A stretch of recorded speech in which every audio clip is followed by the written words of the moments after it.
Love this podcast? Support this show through the Acast supporter feature. It's up to you how much you give, and there's no regular commitment. Just click the link in the show description to support now. You're locked in. Look at what we have here, folks. To the only show that matters. The cream of the crop. Duke Loves Rasslin. And there is no one that does it better than your host. I have come here to chew bubblegum and kick ass. The Duke. And I'm all out of bubblegum.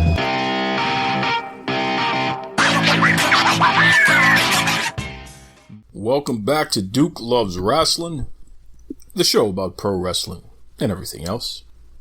I am the man of the hour, the man with the power, too sweet to be sour. Listen, Jack, I'm still recovering. I'm still recovering from the 4th of July celebrations from last weekend. Oh my goodness. Such a good time.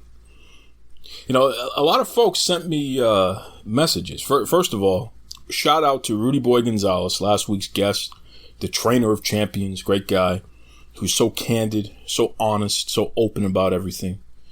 I got a lot of attention. Some folks didn't like it so much. Most folks loved it. So, as always, you know, Rudy's a great dude. Got a lot to say, a lot to listen to. But folks really responded to my 4th of July barbecue don'ts, especially the potato salad stuff. So that encourages me. I love to hear that, because I'll tell you bring your nasty potato salad to the barbecue, you have no business there. I'm revoking your membership. Don't come back. That's right. That's right. I did get a lot of feedback about Run the Ropes, top stories, whatever you want to call it. We didn't really have much of that last week, which was okay. You know, I got a little something for you this week with that. Don't worry. But before we get to any of that, I got to give a shout out. I got to give a shout out to my friends over at High Brew Coffee. Okay, let me tell you something. If you're like me, you have some crazy hours, crazy work hours. You know, sometimes I'm up at 2 a.m. getting my day started. And because of that, you know, once I start hitting around the 9, 10 a.m. mark, I need a little pick-me-up. And I found it with High Brew Coffee.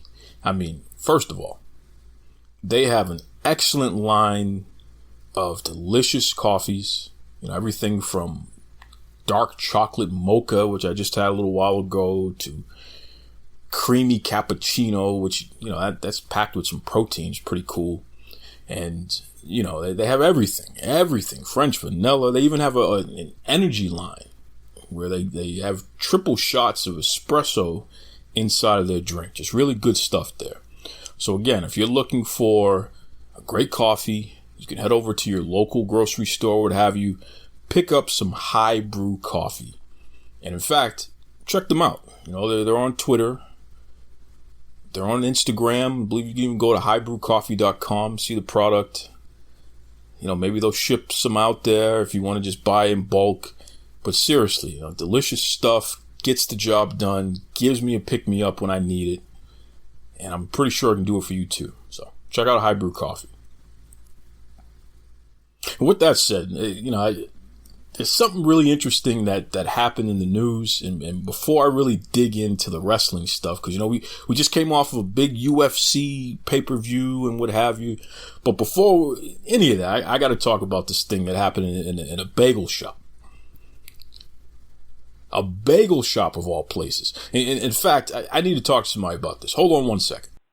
So like I said, folks, I got to talk to somebody about this, because this is legitimately the craziest thing I've seen in a long time. And who better to discuss it with than the Black Burt Sugar, the combat sports expert, my man, Reed. What's going on, Reed? Brother Duke, what's the word, my man? What you got today? What's on the menu? This guy who was at that bagel shop, he seems to be a little upset with the women making fun of him for being 5 feet tall. Well, I mean, he is 5 feet tall, right? I mean, he looks pretty fucking short in the video. Let's examine the facts, okay? He appeared to be pretty short. There seemed to be a woman's voice filming him. She was taller than him. Everybody that he attempted to fake fight or be tough guy with, he was looking up at, like my 15-year-old would look up at me. And then, and at one point he was like, head to stomach level with some guy. Like, what was that? What was that, dude? And then of course, you get jumped, and now, oh my God, a guy 3 times as big as, no, bro, you were way extra. And why was he even, did someone laugh at him in the line? What exactly triggered this? For the life of me, I can't understand it. And the thing is, he was complaining about what women say to him on dating sites. So not women in the shop. He's complaining about dating. I peeped that, and it's like, that's kind of a, so I'm 48, let's just put it out there. Never really been a big dating site guy. To me, it kind of, and I get that millions of people do it, but there's kind of a almost give up, or let's say desperation level to resorting to that. Like, you can't meet somebody organically. You don't go to the grocery store, or you don't work with people, or occasionally go out or something. Like, what's the deal? Why are you not able to meet people? I can see the pros and cons, but the way he said it, it just sounded desperate, and he's mad because he's the short guy who probably lies and says he's 5'7", and he's really like 5'1", and he shows up on the date and the chicks are disappointed. That's kind of how he seemed to be venting from that type of angle. And the brunt of his frustrations were geared toward any woman in the shop. Yes. That's short man shit. So I'm gonna be fake tough with this chick, because even if it comes down to it, hey, I'm a guy, that's a female. But then you bow up to bigger dude. It was, I'm sure people know him. He was shown enough to where people recognize him and have probably put his name out there. Very, very embarrassing day. I hope that man doesn't have children, because they will feel the brunt from this video. That's your dad? That's your dad. That's your dad. Your dad acting like a fool. But think of some fighters that you've known about through the years, whether they're boxers, MMA, what have you. Can you think of any that had short man complex to that degree where they legitimately are trying to take on the world and they end up getting their butt kicked like that? Kicks? No. Like, short guys are going to be a little more combative. From MMA, Frankie Edgar. Oh, yeah. He won some, he lost some, but Frankie Edgar was a tough-ass dude.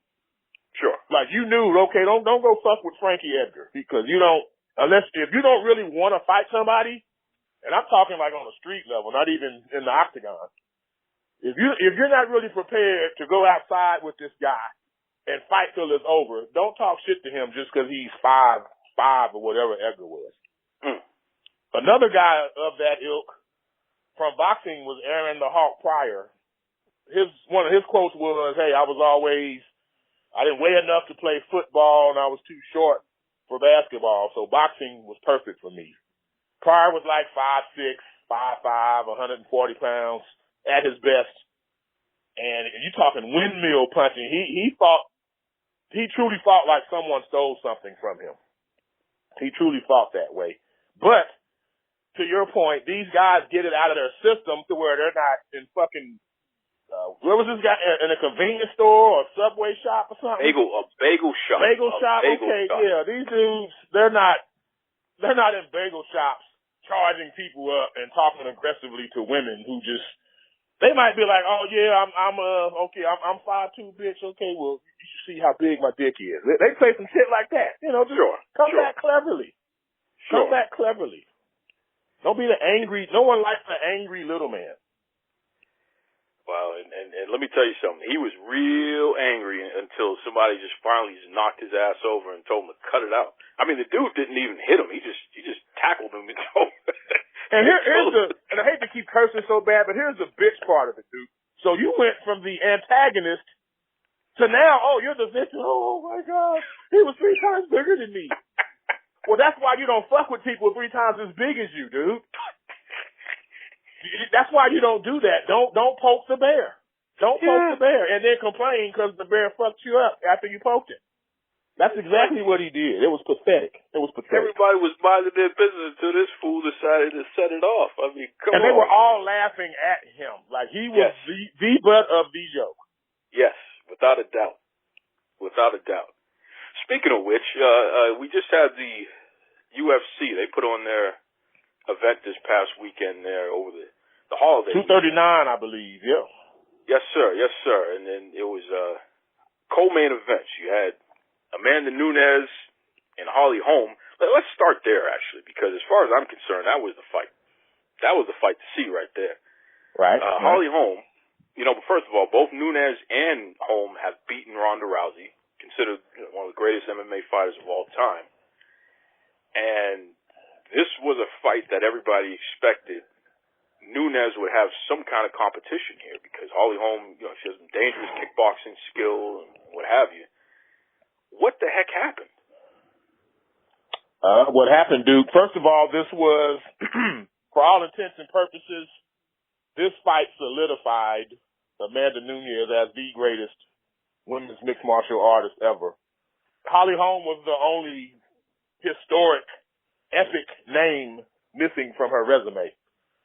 And she took her out. I attribute the win to what I call competitive arrogance. That's when a fighter, and it could be, in whatever discipline, you're so confident that you can beat that guy or that girl that you'll beat them using their own shit. You'll beat them using their own thing. And to my knowledge, Holly Holm has gotten 6 or 7 wins, most notably over Ronda with a kick to the head, to the mandible jaw head area. She took Ronda out with that. Probably the biggest upset to this day in UFC history still. And what did Amanda Nunes take Holly Holm out with? A kick to the head. See, it was competitive arrogance. I'm so good. I'm Amanda Nunes. You're not.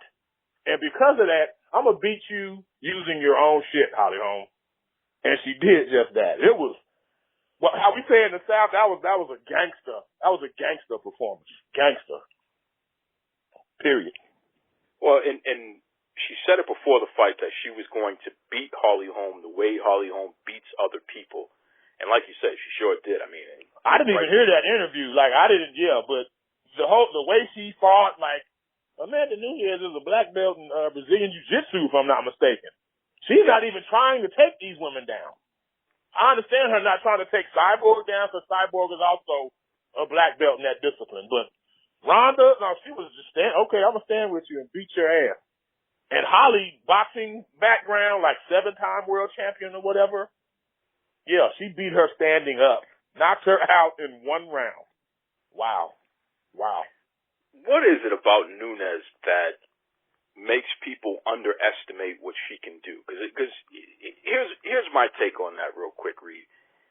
She's not as flashy as most of the other women.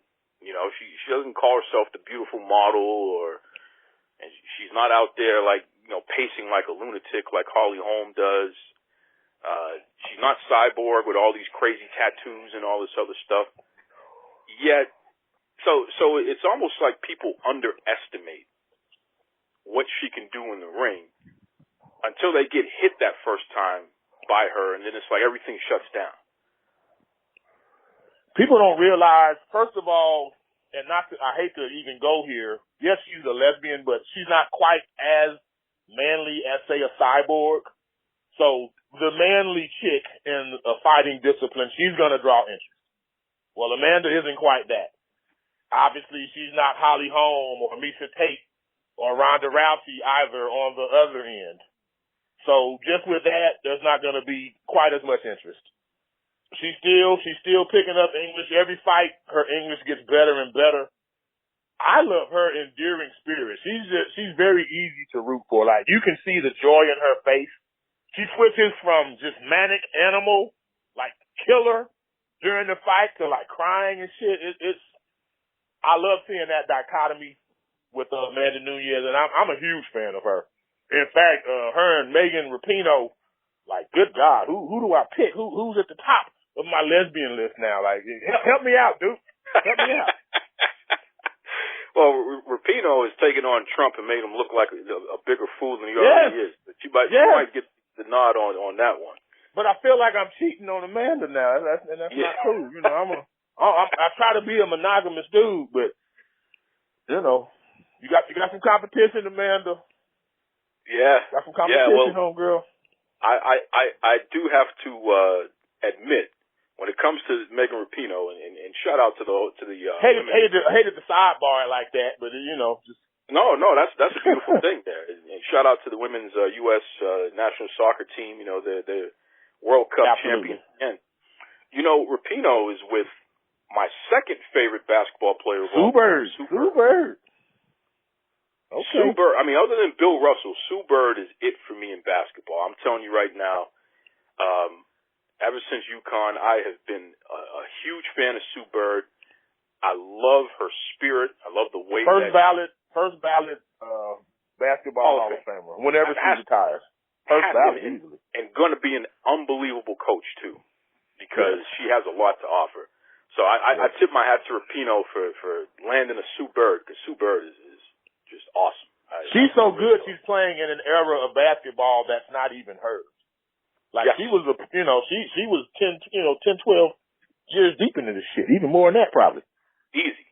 These kids that she's playing with, I mean, they were some of them probably weren't even born when she first started. Right. Grew up watching her, all that type of stuff. Yeah, man. When you look at it from that perspective, I mean, so and she has what?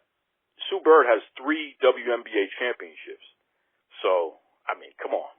And a national championships with UConn. I mean, she's something else, man. But to go back to Nunes, I'm going to tell you something, Reed. I was very frustrated with Joe Rogan during the post-fight interview. He said something that really pissed me off. He said to Nunes, you got a real problem on your hands because you've beaten everybody in 2 weight classes. And it frustrated me, Reed, and you're a guy who has done boxing promoting. So you know, I really want to get your perspective on this. You're the first person I thought of when Rogan said that. Is it the fighter's business? Is it the fighter's fault? Is it their problem that the promoter has done such a piss poor job of finding competition for them? Is it the promoter? Is it the fighters or the promoter's fault? That's what you're asking. That's my question. That's my question. Because Rogan is putting it on the fighter. He's telling the fighter that's her problem, as if she was supposed to get her ass kicked or something like that in order to create a false sense that somebody who already in the company can hang with her. Here's my answer, and I know both sports very well, boxing and MMA. And I say this as more of a boxing guy. But MMA fighters have less control over who they fight, chiefly because the UFC is the preeminent organization to participate in mixed martial arts. Anybody else, it's like going from McDonald's to a mom and pop joint, not even McDonald's to Burger King or McDonald's to Whataburger. It's like it's a precipitous fall or whatever. So in the UFC, it's not Nunes' fault at all. She's fighting everybody that Dana White is lining up for her. Period. I don't even think he has a division yet for women higher than where Nunes and Holmes just fought, which I believe is 145. I don't think there's a division for women higher than that at this particular point. So I don't get where Rogan's coming from. And you can't expect Nunes to drop lower and, you know, fucking fight 115-pound women and shit. She's like a 135-pounder. Like, that's who she is. I can tell you this about Amanda Nunes. If there was a big name at a higher women's weight, she'd fight her no fucking problem. That's who Amanda Nunes is. Rogan, you know, we know he likes the wacky tobacco, so maybe he was puff passing a little bit before that interview. But that particular point doesn't make sense. Now in boxing, yeah, a lot of times the fighters have more control in boxing because there's so many different promoters, different title belt organizations. So the fighter has a lot more options. I'm gonna fight for this promoter and for that belt. So that way, I ain't got to fight this guy and that guy and that guy. You don't have that in the UFC. You just don't. You just don't. Oh, and I'll add on to what you just said there, go a step further. If Dana White is not talking to these freestyle wrestlers in the Olympics, these boxers, these these judo players, if he's not actively recruiting more women to compete in the UFC, then he's not doing his job. And I understand that he never even wanted women's fighting in UFC to begin with, which is really the reason why Nunes doesn't have any real competition. It's not because they don't exist in the world. I mean, you can look at the American team there, the wrestlers. There's a lot of kick-ass women on that team who could probably make the transition. They probably could do well enough to. And UFC or WWE, that's the only outlet beyond that for collegiate wrestlers. Absolutely. So it tells me he's probably not. I mean, I don't know for a fact, but based on what you're saying, it tells me maybe he's not doing his due diligence. I don't know. No, I don't think he wants to promote women's fighting, which is an embarrassment. But for Rogan to say that she has a problem, she doesn't have a problem. She doesn't have a problem. The promotion has a problem. Right. And they're being what we always knew they would be, which is just in their own damn way. And that's why they don't have legitimate stars right now, because they don't know how to build stars. That's the problem. They know how to build them. I would disagree slightly. They know how to build them. They don't know how to protect them while matching them tough. There's an art to it. You can't go number one contender fight after fight after fight. You just can't. Not to sustain your guy. You got to give them gimmies, especially to keep those pay-per-views high. Like if I'm Dana White, John Jones' next fight is against a guy he's gonna knock out spectacularly, like with some of that leg kick shit that John Jones does, or spinning elbows. You got to keep his name high, Duke, because his last two fights have been meh. They've been kind of meh. And with that, the pay-per-view sales, I don't think have been there. UFC hadn't had a big selling pay-per-view in quite some time. I think Cormier, Stipe 1 might have been their last big seller, if I'm not mistaken. Well, and you went there, so we might as well. The other alleged main event of the night was John Jones versus Thiago Santos. Now Santos, during the fight on a leg kick, he delivering the leg kick, he tore his ACL and his MCL, and he had all kinds of. He was basically fighting on one leg. Yet the fight went to a decision, and it was a split decision. Dana White said any judge who did not score John Jones as winning all rounds and winning that fight doesn't deserve to be a judge anymore. What's your take on that? Because you saw the fight. What did you think about that? I was somewhat surprised it was a split decision. I had Jones winning, but like the way Dana worded that, he's saying it like, it was a robbery that he wasn't the unanimous decision winner. Here's the thing. Judges are human. Judges, if you're fighting in Vegas all the fucking time and this judge lives in Vegas all the fucking time, they're probably going to do a lot of your fights. And they grow accustomed to seeing you fight in a particular way. So if and when you're not living up to that standard that they really shouldn't be adhering to, because you're supposed to judge each fight like you don't know the guy and each round like you never saw them fight the previous round. But that's simply impossible to do. So maybe this judge, I wasn't mad at the split decision, because maybe this judge was like me, like, it's John Jones. Yeah, he won the fight. But it wasn't no, wow, John Jones, like I went to Hooters and shit, spent like $50 on drinks, and I was like, man, I could have really, had I known in advance it's going to be a boring 5-round decision, I wouldn't have went. But because it's John Jones, I made the investment, not that I regret it, but like I told you earlier, it's not something I'm going to rewatch. I'm not going to revisit and cherish this day when John Jones fought Thiago Santos. Like, no, that's not going to happen.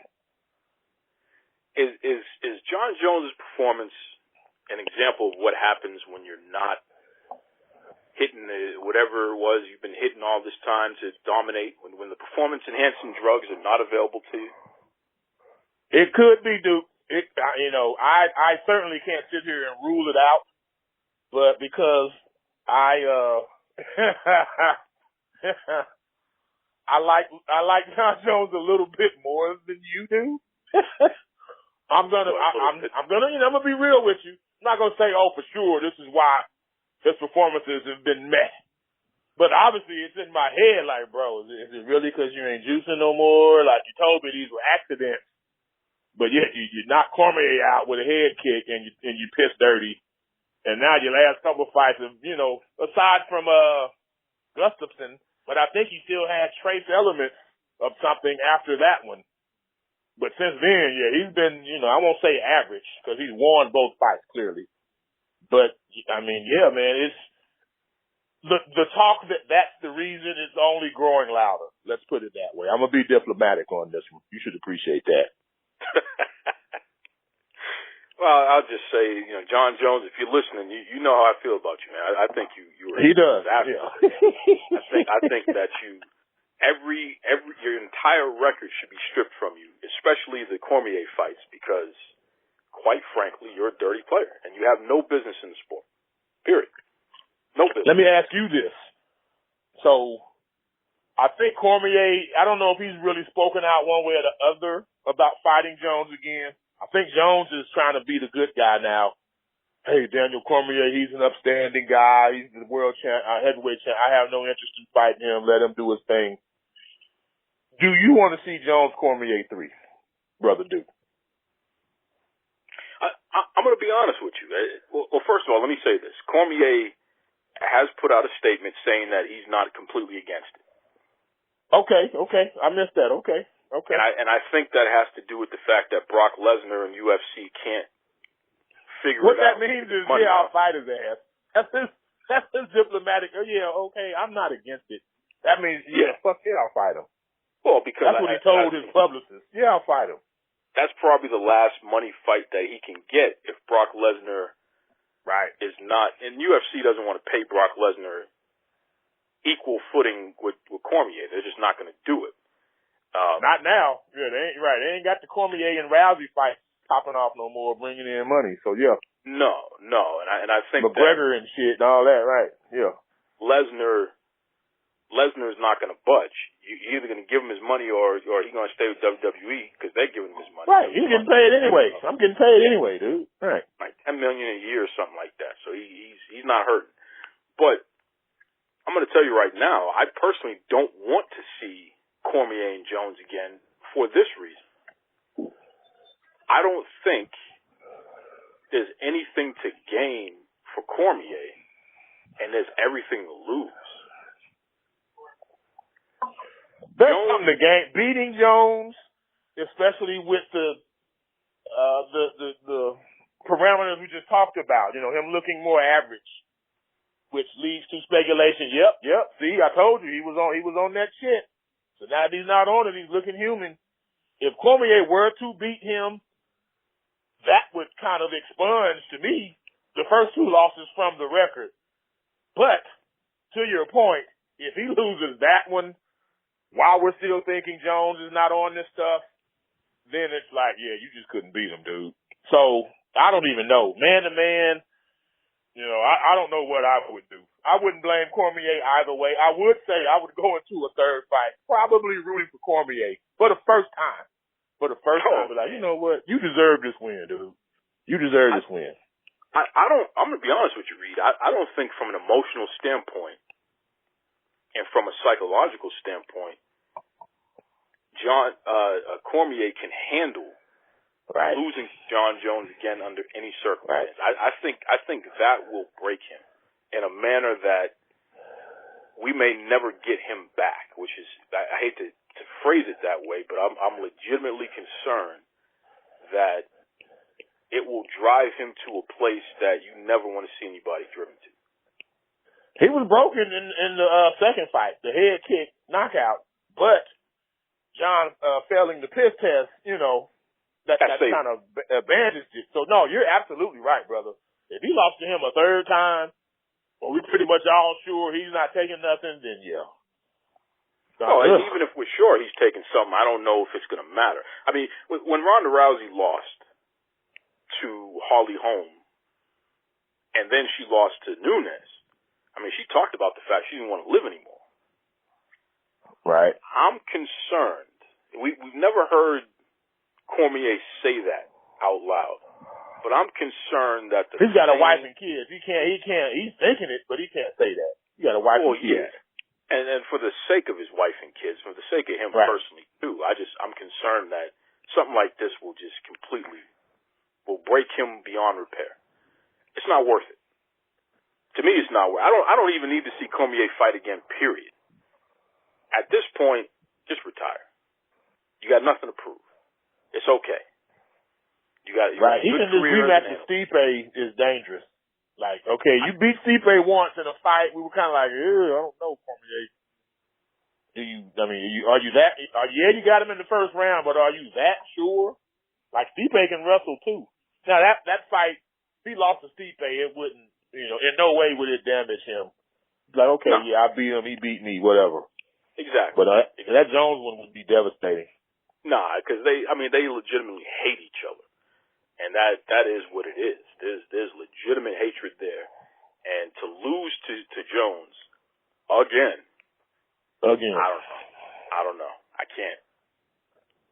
What do you do with that? Right. And Cormier is an emotional guy. Yeah. That's okay. I mean, that's one of the things I like about him is that he's a human person. He feels. And I don't know. I can't see him coming back from that. I really can't. And he detests not just Jones, but everything Jones represents. Like they're polar opposites as people. Bingo. Well, I think when you are honorable and you've always done it the right way, you've taken your lumps, good or bad, but you've done it the right way. No excuses, no dirty tests. Right. I know what you're saying. And even going back to the Olympics, where he didn't make it. He wasn't in a position where he could have won a gold medal because, he had setbacks, things that, heartbreaking things that he had to overcome. But it's like when you look at a guy who has clearly cut some corners and he's considered the best and he's making the most money and all this other garbage, that there's genuine hatred there because it's like, that should be me. Right. I didn't do the things that he did. I did it the right way, and yet he gets all the glory. How does that work? Especially, and here's where I'm gonna draw the line. Especially, so there's levels of being competitive, but when you're competitive enough to step in a boxing ring or an octagon and fight that other dude, it doesn't get any more competitive than that. We can, I'll go to the rec right now and play against anybody one-on-one in basketball or badminton or some volleyball, some non-contact shit. But you're competitive as hell when, today, right now in the ring, let's do this. That's why I've always respected the mentality of fighters. And most of them, there's not many happy endings unless you're Floyd, and he's probably going to fuck up somewhere too. You lose your money, you become broken, or you get knocked out of the sport in terms of you getting beat up by people, and then, you're broken by that. So, I don't want that fate for Cormier at all. He deserves better for sure. No, he's a good dude. And it's funny, he was at the ESPYs last night, and he got Fighter of the Year, right? By ESPN? Yeah. Well deserved, DC. Well deserved, brother. Well deserved. And he saw Triple H, and he said it's too bad he couldn't make the Brock Lesnar fight happen in UFC. Maybe he needs to chase Brock in the WWE. And Triple H said it's not too late. Okay. So I had been reporting for a while that when the WWE starts SmackDown on Fox, not Fox Sports, but actual Fox, the regular TV station, that's happening in October. Cormier is one person that is expected to join the commentary team. And that's what Fox wants. Well, he's great at MMA commentary. He's a successful collegiate wrestler. So, he would Plus, he can talk a little shit. Daniel Cormier would be a natural. He would be like Jerry the King Lawler was. I occasionally wrestle. Yeah, Cormier could do that, sure. That's a very smart move. And Cormier's a fan, so he knows the history and all that stuff. Right, he's not, I'm too good for this. Kind of like Ronda, okay, yeah, you bitches need me. No, Cormier, he's always sounded thrilled and excited just about the opportunity, and I appreciate that myself. Yeah, I really do. So I wouldn't be surprised. I wouldn't be surprised if we see him. I expect to see Cormier in the WWE by October, involved in the mix on commentary. I don't know if we actually will catch him in the ring. Anything's possible in that regard, but at least on commentary, I expect that to happen. But commentating, at some point they can write it in where the wrestler walks out the ring and throws some water on him or something, and then that people hold DC back, and then they have to have a match to settle the score. So he'll have some matches, maybe not 15 or 20, but he'll have his handful of matches for sure. I can see that. He's not signing just to commentate. No way. 100%. No way. Which again, that could signal the end of his UFC career, which is fine. I mean, WWE, they're not short on money right now. That's for damn sure. And just like we talked about Nunez in the women's division, at her weight or higher being dead, there's nothing else at UFC heavyweight. If Cormier beats Stipe again, there's literally nothing else there. No. Nothing else there. Not at all. Not at all. Switching speeds here, Reed, real quick. The movie Hobbs and Shaw, which is a spin-off of the Fast and Furious franchise, The Rock and Jason Statham, they're starring in that movie there. Idris Elba is going to be in it as well. The singer / former model, Tyrese. He's been all over the place. Yeah, you know that fool.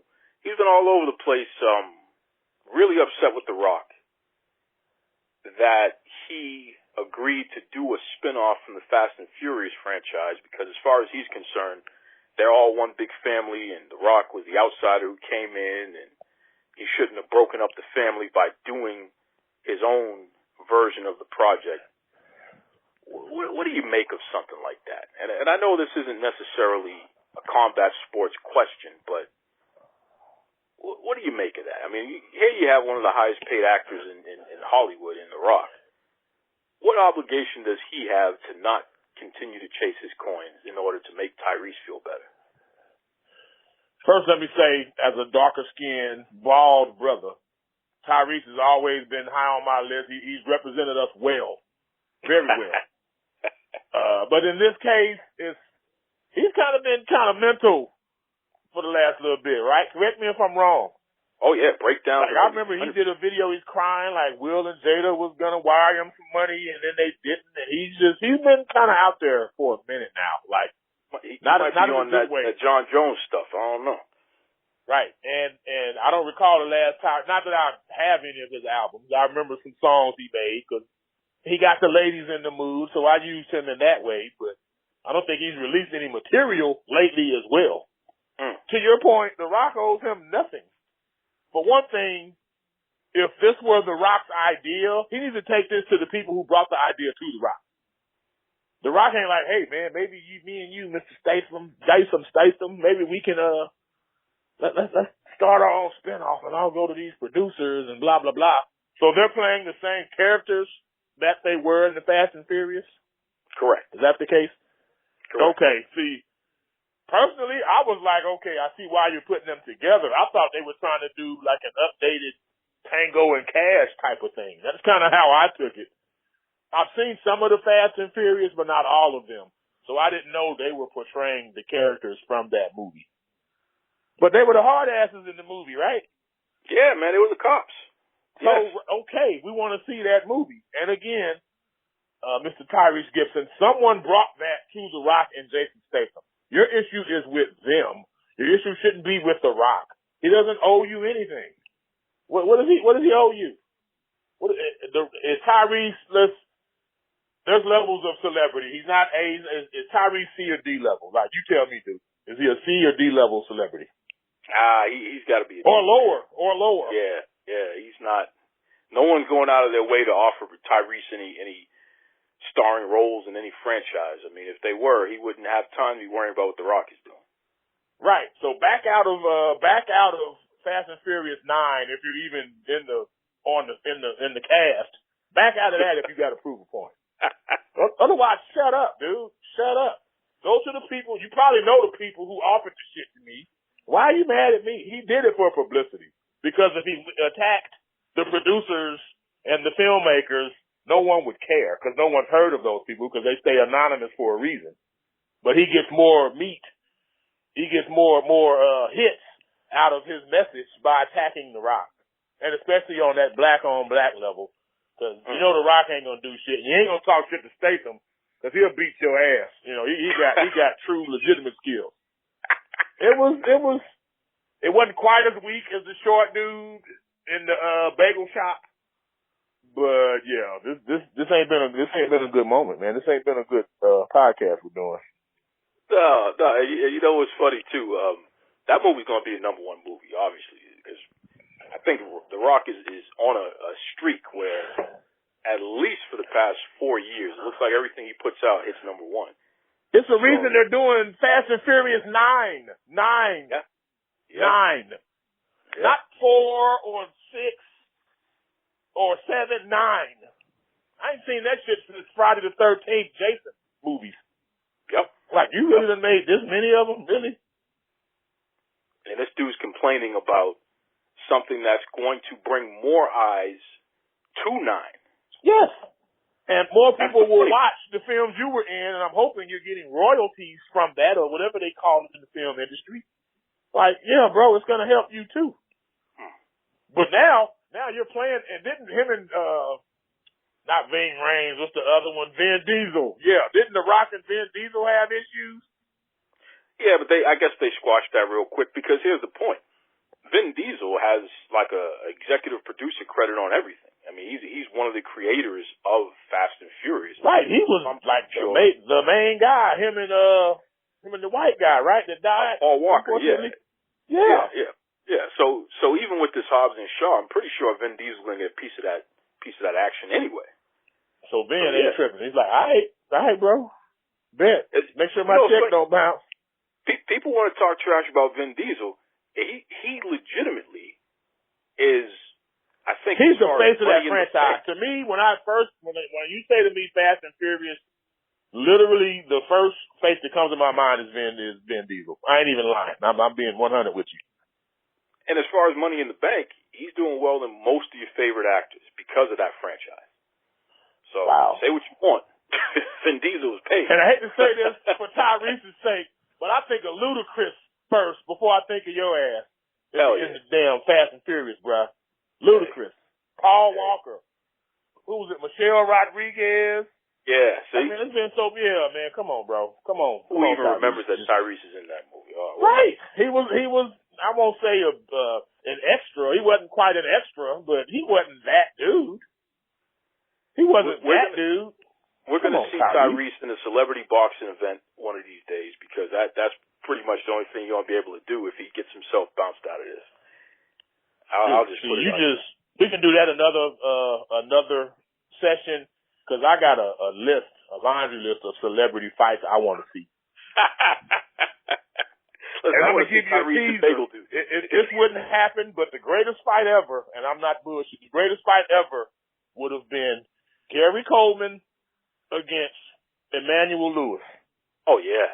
Arnold from Different Strokes versus Webster, 3 rounds, or in a fucking Texas death match. Like that, I would have, oh my Lord. Dude. Crazy. Oh, I would have, crazy. People, that would have sold 5 million pay-per-views. Oh, at least. At least. Listen, Reed, if folks want to reach out to you, man, if they want to check you out, what's the best way they can see you? Check me out, man. Reed BBS, Blackbird Sugar, Tell a BC on. Just do a search for that on YouTube. You'll find me. Hit me up, man. You know, it's the same vibe. I'm a little a little looser, a little freer now. Just, doing my thing, man. I'm genuine though. And I love combat sports. Simple and plain. Absolutely. And listen, if you want to know what's going on, got to check out my man Reed. He always has the inside scoop, the best analysis. I have to check in with Reed right before and after every major boxing or MMA event, because I know Reed knows what's going on. So. And I appreciate that, Duke. I really do, brother. Appreciate you, brother. We'll be checking in with you again soon, all right? All right, man. Peace. Anytime I can get my man Sean Reed to come on and talk about everything from crazy people in bagel shops to MMA to, you name it, it's always a good time. So shout out to Reed BBS. Go to YouTube and just search REED BBS, the Blackbird Sugar. Great podcast, great content out there. Reed is a combat sports journalist, especially in boxing. And he's been in the game for a long time. So, like I said, always good to catch up with him and just shoot the breeze. It's never an interview, it's always a conversation, Anyway, I got some thoughts on some wrestling news, and I'm just going to jump right into this. Enzo Amore. He goes by Enzo, Nzo now. He was at a Blink-182 concert, and, the AEW guy, Joey Janela, he's a deathmatch guy. He's a weirdo, crazy, lunatic person. He's the one that the man formerly known as Dean Ambrose took his shoes off during a match and picked Janela up and dropped him feet first into thumbtacks. So I just let you know, what Joey Janela is all about. Who even does that? Anyway, he and Enzo get into a big argument. Some people will call it a fight. It's not a fight. It's just a argument after a Blink-182 concert. What are you doing? Just what are you doing? It could be a work, but it doesn't really seem like it. It seems like these guys, legitimately don't like each other. But what are you doing? What the hell's going on with Enzo? Can somebody get this guy some help? Because everything that he does is for attention, and I get that. And, there's something to be said about that type of marketing of yourself. But the guy just seems like he's spiraling out of control. It doesn't seem like he's not doing anything that's benefiting or helping his cause. He's actually hurting himself, it looks like. That concerns me. Enzo is a talented guy. He was accused of sexual assault, and, that went away. Who knows what really happened there, but, you're innocent until proven guilty, so I'm just going to leave it at that. But it just seems like ever since WWE cut bait on him, he really has just fallen from grace completely. And this latest episode with Joey Janela, it's like, come on. I mean, Joey Janela's a nobody. Literally. He's a nobody. You don't even have to acknowledge him. Why are you getting into public shouting matches with this guy? Come on. Enzo, stop. Don't let this fool bring you down to his level. And Joey Janela's a fool. Let's not get that twisted. He's a fool. And Enzo, you're a fool too, because you're playing into that crap. You're letting somebody else use you to make a name for themselves. It's embarrassing. Stop it. Somebody help this guy. Goodness. Disappointing. It's troubling. So I hope he gets it together, because, Enzo just, I don't know. Speaking of AEW and crazy things, WWE on the WWE Network this Saturday, 8 p.m., they're going to be showing a Evolve anniversary show. So I'm pretty sure you guys know about Evolve. That's the independent promotion that's part of the World Wrestling Network. Ironically, WWE invests in the World Wrestling Network. But it's I liken it to if NXT is AAA, the equivalent of AAA baseball, because, you know, the main roster is the major league. So if NXT is AAA, then Evolve is AA. So WWE is going to be promoting the Evolve show by putting it on the network. And this is a day before the Extreme Rules pay-per-view, which is happening on Sunday, live on the WWE Network. But Evolve 131, that's July 13th. It's happening in Philadelphia. And it's an anniversary show. It's going to be something big. It's going to be something big. They even have a couple of the NXT guys who are going to be on the card. So that'll be something to see. But what's really petty and really interesting about this is that the WWE decided they were going to put this on. They were going to show this event on the network, same date and same time as AEW's next event, which is called Fight for the Fallen. Now, is that a coincidence? Probably not. Clearly, the WWE is being petty. And they figure, hey, if you're already paying $10 for the WWE network, we might as well give you something to watch instead of this AEW stuff. It's pretty petty, I gotta tell you. It's petty. And I'm not against it. I think it's funny. I like having choices and you know, the notion that I may have to set my computer to one thing and set my tablet to another. Watch them at the same time. Go back and forth. You know, when I was younger, I used to have to flip channels back and forth during the Monday Night Wars at times. Right? I think WWF and NWA at one point, they had a pay-per-view on at the same time. Clash of Champions and was on during one of the WWF pay-per-views, if I'm not mistaken. Clash of Champions is free. I think it was WrestleMania 5. I like it. I like the pettiness. I like to put something on. Even though the WWE is putting on literally their AA product. It's a AA product. It's not even like NXT. It's some indie event that's going to go head to head with AEW's pay-per-view. It's funny. So that lets you know what they think of AEW. You're important enough that we want to divert attention away from you, but you're not so important that we need to put our best product out there. We're just going to find, you know, one of our indies that we invest in and we'll put them out there. It's funny. I like it. Petty. So we'll see what happens with that. I hope all these events are successful. And, you know, Sunday Extreme Rules, that's going to be fun. Main event is Baron Corbin and Lacey Evans. They're going up against Seth Rollins and Becky Lynch. And if Corbin and Lacey somehow find a way to win that match, then they automatically get Becky and Seth's championships. So that's fun. I like that.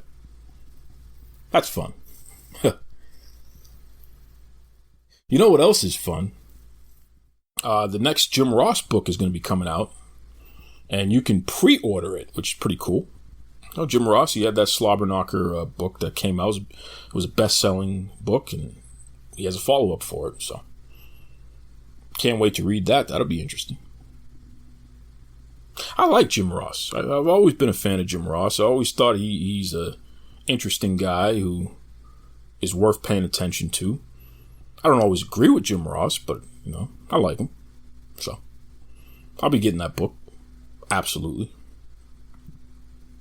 Speaking of interesting people, and you know, we talked about her, Becky Lynch. I go to the mailbox, and I received my latest ESPN the magazine. And on the cover, and this is a first time here, folks. On the cover is none other then the star of Glow, Miss Allison Brie, and right next to her, Becky Lynch. They're calling it the blockbuster issue. And it's WWE champ Becky Lynch and Glow star Allison Brie go one-on-one to talk power moves, rebellious streaks, freak flags, and sunset flips. Pretty cool. Allison Glock. Shout out to Allison Glock. She wrote it. Good stuff. I subscribed to ESPN, the magazine, so I was very happy to see a WWE superstar on the cover. And that's the first time in history. And, you know, it really got me to thinking. It got me to thinking. How the heck can anyone compete with WWE when they're literally on the cover of ESPN, the magazine? And this happens during the same week that the ESPYs, the ESPN Awards, the ESPYs, which is a celebration of all the top athletes in you know, the world of sport, they had like the greatest moment of the WWE year. WWE had their own award on the ESPYs, which Roman Reigns won. It's pretty cool. Shout out to Roman. You know, he made his comeback defeating cancer. WWE gets that kind of coverage from ESPN, the worldwide leader in sports content. And they're about to start a new show on Fox.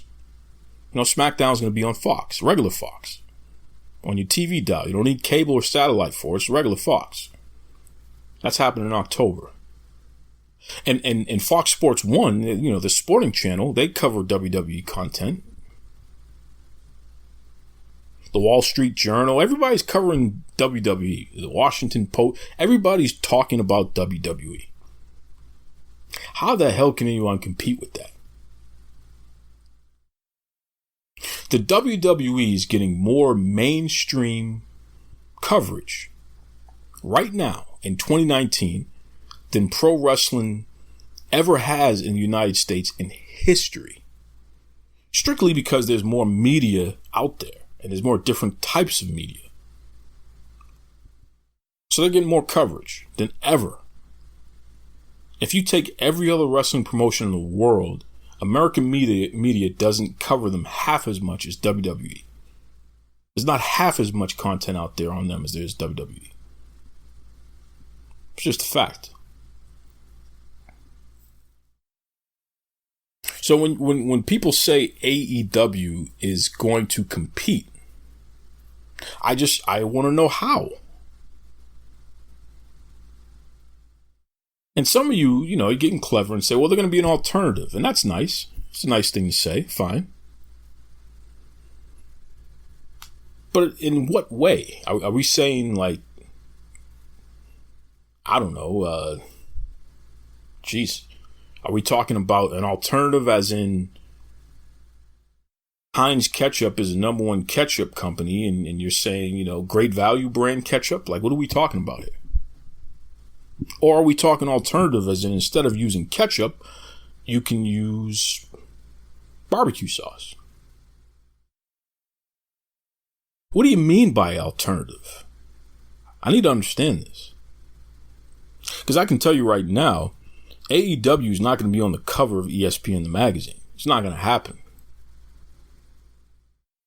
Unless they really mess something up. I mean, hey, who knows? Maybe Shad Khan, the owner of AEW, who also owns the Jacksonville Jaguars, maybe if somebody sues him for CTE issues, then they'll make the cover that time. That would make sense. But I don't think they're going to make the cover celebrating them. Some of you accuse me of being negative on AEW, and I'm not. They're a startup. I'm just telling the truth. My issue is with how you characterize them. My issue is not necessarily with AEW in that regard, although I will say that, you know, the unprotected headshots, I'm not going to stop talking about that. I have a problem with that. It's a fact. But I do wonder, when you see WWE getting this type of mainstream coverage, who possibly can compete with them? in the pro wrestling world, anywhere. Because this ain't going away. The coverage is going to increase. That's the funny part. It's going to increase. So, I don't know.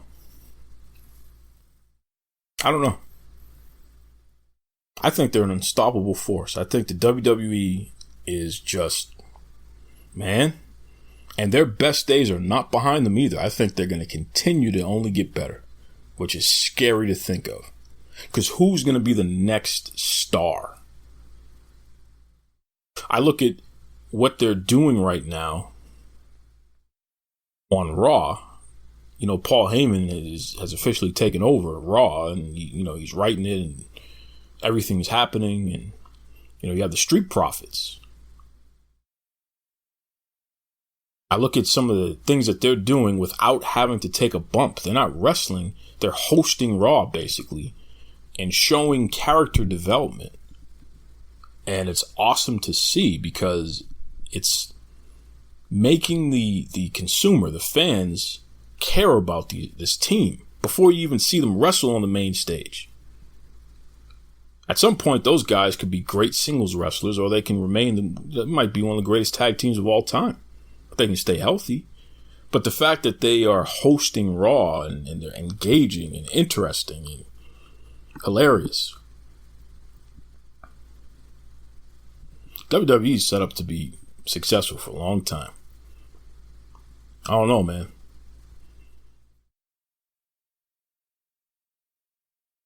Burger King and Wendy's, those are competitors to McDonald's. Taco Bell is a alternative. But does Taco Bell or Wendy's or Burger King, do they do as well as McDonald's? Are they really competing in any way, even as an alternative? Of course not. You can go to McDonald's and you can order a salad, but nothing is going to beat the burgers. They're selling more burgers than anything else. I don't know. Think about that. Think about that this weekend when you're watching these pay-per-view events. Let's see what AEW does on Saturday in comparison to Evolve. And then on Sunday, let's see what WWE does. And whether you want to call it a alternative or a competitor, let's rank them as such. Let's see. At some point, you have to admit they're just a startup, and you have to give them room to operate as such, which means that you can't put them on the same level as WWE. You can't have the same expectations. You can't, none of that. Shouldn't even be mentioned in the same sentence. I don't mention the Kid and T-Ball in the same sentence as CC Sabathia. That's just not going to happen. That's what we're really talking about here. Anyway, I want to thank my man Reed, BBS, the Blackbird Sugar. Thanks, Reed, for joining us this week. Thank you for listening. You can head over to Facebook, Twitter, type in Duke Loves Rasslin. Let me know what you think. Send your questions. I'm also at Duke Loves Rasslin, Gmail, of course. Join us next week. It'll be more hilarious content, possibly. I'm sure it'll be something that you're going to agree with me on and something that you're going to really disagree with me on. But no matter what, I'm coming. That's right, Jack. Take care of yourselves. Be kind to yourselves and be kind to others. Take it away, Tony Schiavone. Mr. Tony Schiavone, and we're desperately out of time on Duke Loves Wrestling.